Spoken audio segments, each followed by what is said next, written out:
Jadi terputusnya nasab habaib, keluarnya buku ini menandakan itsbat.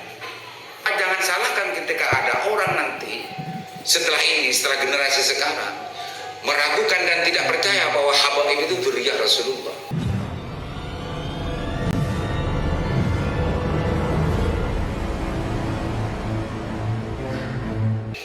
Assalamualaikum warahmatullahi wabarakatuh. Bismillahirrahmanirrahim. Bismillahirrahmanirrahim. Bismillahirrahmanirrahim. Bismillahirrahmanirrahim. Bismillahirrahmanirrahim. Makan minatin minallah. Bismillahirrahmanirrahim. La haula wala quwwata illa billah.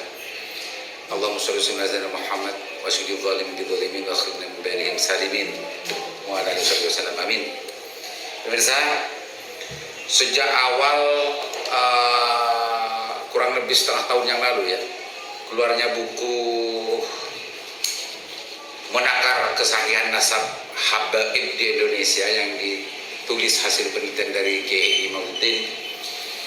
Muncul beberapa perdebatan di publik, baik yang pro atau yang kontra, tapi secara ilmiah sampai detik ini masih belum terbantahkan. Ada tanggapan dari Habib Hanif Al-Tawas, ada tanggapan dari beberapa habib gitu ya, baik secara tulisan atau di medsos, di podcast, tapi semua itu dibantah oleh Kiai Imamuddin yang tidak sampai menggoyahkan hasil penelitiannya. Artinya keterputusan nasab habaib di Indonesia betul-betul terbukti secara ilmiah dan belum ada yang bisa membantah sebagaimana yang diinginkan, yang diminta oleh Kiai Imamuddin untuk menghadirkan kitab nasab gitu ya, atau para nasabah yang mempunyai tulisan atau kitab yang menulis bahwa Kiai Sayyid Ubaidillah adalah keturunan Ahmad bin Isa. Liar sekali sampai detik ini, pemirsa.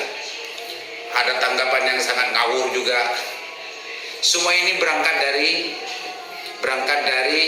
beberapa akun habib yang justru jual-jual nasab di berbagai tempat dan berbagai kesempatan. Di dalam tubuh kami adalah darah Rasulullah. Antara satu habib lebih mulia dari 70 kiai.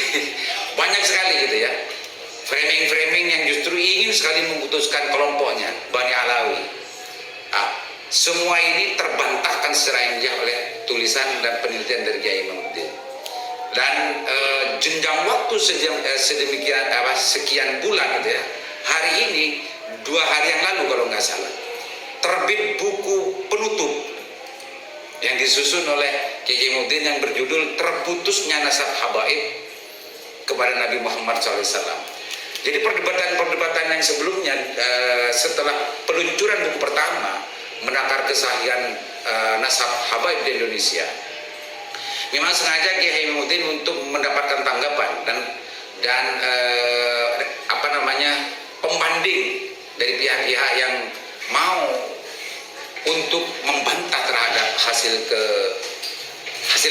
penelitian ilmiahnya. Bahkan tidak hanya se-Nusantara, sedunia. Kiai Imamuddin minta kepada ulama dan sedunia, khususnya ulama nasab, untuk membantah hasil penelitiannya. Tapi sampai detik hari ini masih belum terbantahkan. Jadi terputusnya nasab habaib, keluarnya buku ini menandakan itsbat bahwa penelitian dari Kiai Imamuddin ini sudah selesai dan menutup perdebatan. Artinya kalau kita mau memakai perspektif ilmiah, bahwa jangan salahkan ketika ada orang nanti setelah generasi sekarang meragukan dan tidak percaya bahwa habaib itu dzurriyyah Rasulullah. Habaib itu memang ittifaq sebagai habib, hanya habib gelar. Jadi gelar itu sekarang harus terputus dengan pengertian dzurriyyah Rasulullah. Bisa dipahami? Jadi habib itu seluruh keturunan Ba'alawi sampai hari ini, yang habib itu adalah hanya gelar. Sama dengan gelar-gelar anak dari sultan, ada raden dan lainnya, hanya gelar-gelar itu saja. Pengertian bahwa habib sebagai dzurriyyah sekarang sudah selesai kalau memakai perspektif dari hasil penelitiannya Kiai Imamuddin. Gitu, Mirza. Dan ini sebetulnya penting pihak yang punya otoritas, maktab oleh Rabita Ba'alawi sebetulnya, tapi ini dibiarkan begitu saja. Justru bantahan-bantahan dan surat-surat yang diberikan yang muncul ke permukaan, yang diterima oleh Kiai Imaduddin, ditulis secara sempurna di buku terputusnya nasab habaib kepada Nabi Muhammad SAW. Artinya itu juga semua dimasukkan di buku ini, dijadikan sebagai sebuah penyempurna gitu ya, penegasan dan kesimpulan akhir bahwa kajian tentang masalah sanad nasab habaib di Indonesia betul-betul terputus dan batal. Kita bisa. Yang penting untuk kita pahami, khususnya masyarakat Madura dan masyarakat Indonesia, mulai detik ini, kalau memang kita mau untuk mempercayai secara ilmu dan keilmuan, orang ketika ada orang yang tidak yakin bahwa Habib itu bukan dzurriyyah, jangan sampai disalahkan, ada dasarnya. Ada dasarnya. Saya mungkin banyak orang punya berposisi dan peran sebagai muqallid gitu ya, taklid dengan hasil penelitiannya Kiai Imad. Ya jangan salahkan kalau saya juga tidak percaya bahwa Habib, dan meyakini, bahkan tidak hanya percaya, dan meyakini bahwa Habib itu bukan dzurriyyah. Meskipun sampai hari ini juga masih banyak orang-orang Habib yang menjual-jual nasabnya. Pidato-pidato bahwa dalam diri saya ini ada darah Rasulullah, kita harus menghormati Rasulullah dan harus bertanggung jawab di depan Rasulullah kalau menghina atau tidak menghormati kami ya Habib. Gitu-gitu itu masih ada. Nah, kalau selanjutnya ini, setelah ini generasi kita selanjutnya seumpama dengan membaca buku dan kitab Kiai Imaduddin dan tidak yakin bahwa Habib itu memang betul-betul bukan dzurriyyah Rasulullah, jangan salahkan karena punya landasan. Lagi pula biar tidak lebay ya orang-orang Habib itu. Adanya hanya teriak-teriak, babi, anjing. Gitu-gitu itu loh yang bikin enak gitu ya. Tapi saya tidak menyalahkan juga bagi mereka yang masih meyakini bahwa Habib adalah dzurriyyah dan menghormati, ya tidak menyalahkan dan tidak melarang ya. Tapi itu catatannya adalah berdasarkan keyakinan. Tapi ketika bicara berdasarkan ilmiah dan ilmu penelusuran ilmu nasab yang dilakukan itu salah.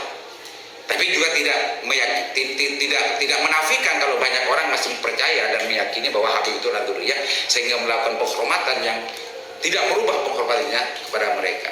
Catatannya pemirsa, siapapun, apakah itu Ba'alawi, apakah itu Wali Songo, apakah itu Anak Bumincong, atau siapapun, kalau dia bertakwa, kalau dia itu memang dekat dengan Allah, kalau dia itu betul-betul bertakwanya sempurna, makomnya ke wali dan lain sebagainya, mereka semua adalah orang yang patut untuk kita hormat, patut kita taati. Jadi kita tidak harus menunggu Habib kalau mau untuk menghormati karena kekaromahan orangnya. Karena karomah itu sebetulnya tidak hanya ada di Habib, tapi ada di mana-mana. Mudah-mudahan ini sedikit memberikan pencerahan, dan saya sampai detik ini masih mencari untuk bagaimana mendapatkan buku terakhir. Meskipun sekarang sudah ramai dibahas di berbagai tempat di medsos gitu ya, khususnya di channelnya Hanif Farhan, bahwa buku terputusnya nasab habaib kepada Nabi Muhammad SAW ini sudah terbit dan sudah memastikan sebagai kesimpulan dari buku sebelumnya adalah mengesahkan ya bahwa terputusnya mungkoteknya sanad nasab Habib di Indonesia.